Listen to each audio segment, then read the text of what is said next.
মসজিদে ইমামের মাইনে বেশি করে দেবেন।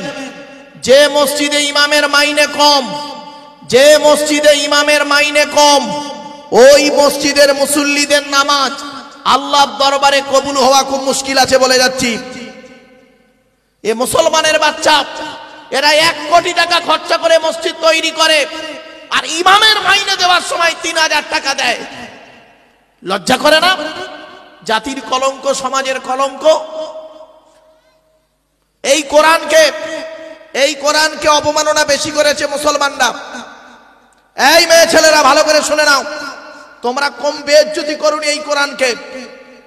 এই কোরআনকে অবমাননা করেছে মুসলমানরা বেশি, অমুসলমানরা জানা অবমাননা করেছে তার থেকে বেশি অপমাননা করেছে মুসলমানের বাচ্চারা বেশি। দুটো প্রমাণ দিচ্ছি, দেবো? দেবো।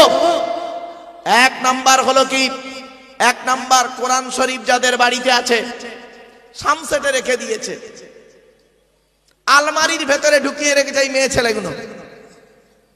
কোরআনের গেলাপে কয়েক কুইন্টাল ময়লা পড়ে, মাকড়সা জাল বনে, টিকটিকি ডিম পাড়ে, আরশোলা পায়খানা ফেরে।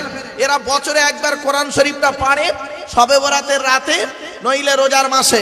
বাকি সারা বছর কোরআনের সঙ্গে সম্পর্ক নেই। আর বাড়ির ভিতরে টিভি, টেলিভিশন, সিডিটা